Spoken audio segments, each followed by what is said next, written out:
Here we go. I'm Joe.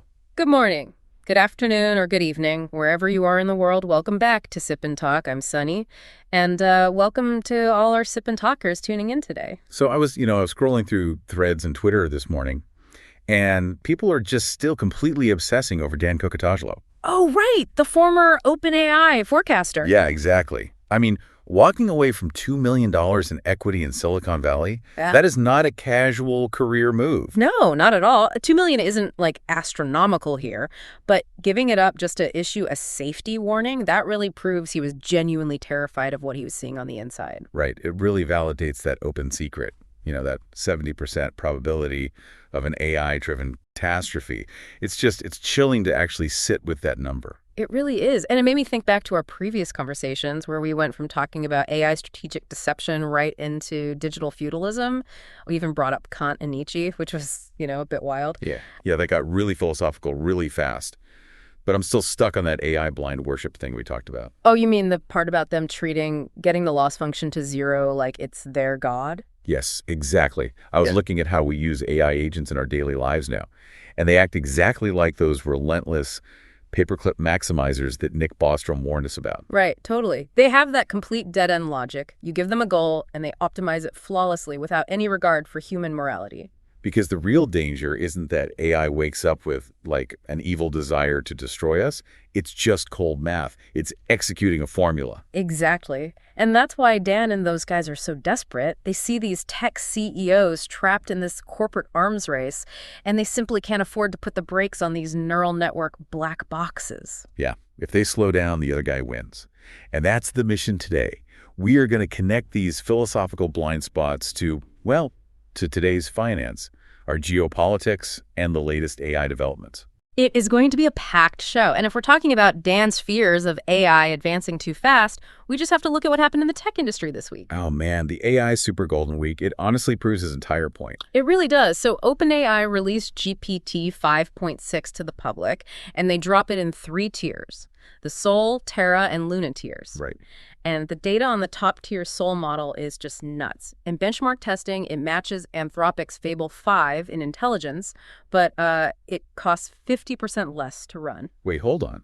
They match the smartest model out there, but cut the cost in half. How is that even possible? Well, it's all about what they call the Pareto frontier of AI. Okay, the Pareto frontier. Explain that for us. Think of it like this. It's no longer just about who has the absolute smartest model. We are in an efficiency war now. The Pareto frontier is that boundary of trade-offs between cost, speed, and intelligence. Oh, so it's like trying to find a car that's dirt cheap but also breaks the sound barrier. Exactly. OpenAI just pushed that boundary outward. Yeah. GPT 5.6 actually beat Claude Opus 4.8 in coding benchmarks. And that wasn't even just their top tier. Even the smallest version was outperforming last generation's models. But, if it's an efficiency war, why are competitors just throwing brute force at it? Like xAI officially re-entered the race with Grok 4.5, boasting 1.5 trillion parameters. Yeah, that's massive. Right. And Meta's Muse Spark 1.1 just dropped too.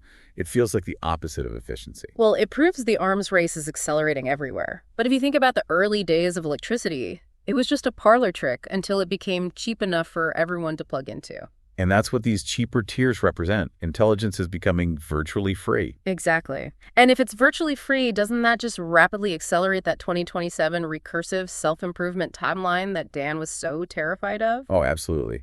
If compute power is cheap, and AI writing its own code goes from taking months of human engineering down to, minutes. Which is terrifying. And because it's becoming the ultimate weapon, these tech giants are fighting dirty. They want to control the physical infrastructure. Which ties perfectly into that digital feudalism concept.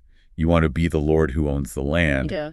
And man, the gloves are completely off right now. Yeah, they really are.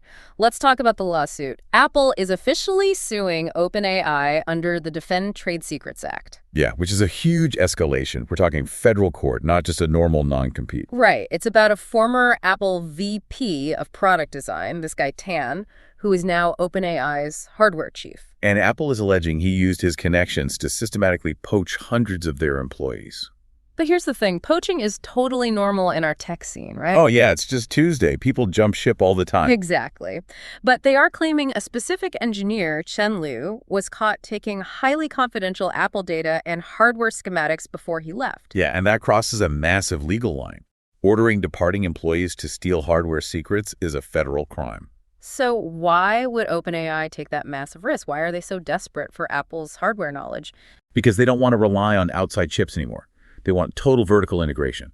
Right now, they rely heavily on TSMC and NVIDIA. I see. They want to own the whole ecosystem, from the SAN to the software. Precisely. But to build those gigawatt data centers, you need huge amounts of energy and stable global markets. And right now, our geopolitical reality is extremely unstable. It's a mess. The physical supply chains are under so much stress. Look at what Washington is doing right now. Yeah, our foreign policy is really rattling the tech sector. Trump has reinstated the U.S. blockade on Iranian ships transiting the Strait of Hormuz. And Washington is demanding a 20% reimbursement on all other cargo going through there. Which is insane because the Strait of Hormuz is the most critical oil choke point in the world. Right. And our military, specifically U.S. Central Command, is enforcing this starting tomorrow at 4 p.m. Eastern. We're talking about our naval ships physically blocking tankers. And the market impact is immediate. Oil prices are just surging. Yeah, Brent crude is back over $83 a barrel, and WTI is over $78. And when both of those spike, the global market is basically pricing in a major conflict, which brings us to this crazy disconnect in our domestic markets. Oh, you mean with the semiconductor stocks? Yeah. SK Hynix ADRs are slumping heavily here in the U.S. Investors are getting spooked. They're worried the AI boom is overextended because these data centers won't be able to afford the energy to run. But it makes no sense because TSMC just reported a 36% jump in quarterly sales. The tech fundamentals are booming. Completely booming. The actual hardware demand from these companies is through the roof. Right. But Wall Street is just panicking about what Washington is doing and how our global oil supply chain might disrupt everything. It's just classic Wall Street anxiety disconnecting from the actual tech reality. But, you know, with the tech lords fighting over secrets and our government navigating blockades, it makes you wonder about the everyday worker. Totally. How do you and I even survive this? Well, there's this great piece by David Brooks that really gets into this. He talks about AI, brain fry, and the infinite backlog. Okay, the infinite backlog. Because you would think AI making things easier means we work less, right? Yeah, we all wanted that 4-hour work week. Yeah. But it's actually the opposite. Because AI removes the friction, workers aren't working less, they're just doing way more tasks. Oh, I see. It eliminates the downtime. Exactly. An email that used to take 20 minutes now takes 1 second. So your reward is doing 100 more tasks in that same time block. Man, our brains were not built for that zero friction output. No wonder we're getting brain fry. Right. And you see the disruption everywhere. Uber is completely redesigning their workflows using what they call agentic pods. Agentic pods, how does that work? Basically, they take engineers and pair them with one domain expert, say, someone from HR.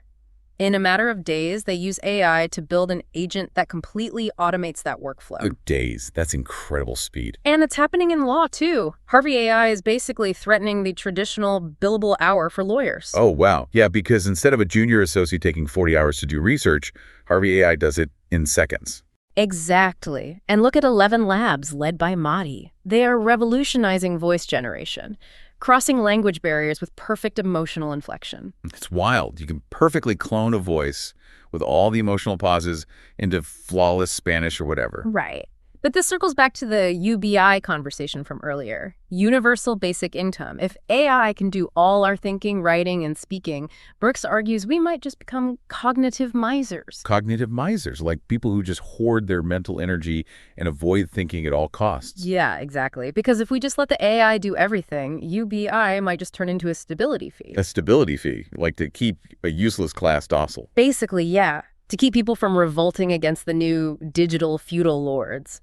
Brooks says the only way to thrive is to be a mental marathoner. Okay, I love that concept, a mental marathoner. It's the idea that nobody needs to run a marathon. We have cars. But people do it to push their physical limits because the struggle creates meaning. Right. So we have to apply that to our brains. Use AI to push our cognitive limits and do impossible things rather than just using it to write lazy emails. Exactly. You write the argument and you force the AI to relentlessly challenge you. You run the mental marathon. I think that is the perfect thought to leave you all with today. If AI can mimic our voices and navigate corporate espionage, human volition, our actual desire to do hard things, is really the only currency we have left. So true. You have to ask yourself, are you letting AI manage your life, or are you managing the AI? Such a great point. Well, before we head out, please remember to subscribe to Sip and Talk on whatever platform you use. And a quick, warm shout out to our good buddy Mickey. You guys really need to check out his YouTube channel, Mickey to Life. He is putting out some fantastic content over there. Yeah, definitely go support him. Thanks for listening, everyone. See you next time.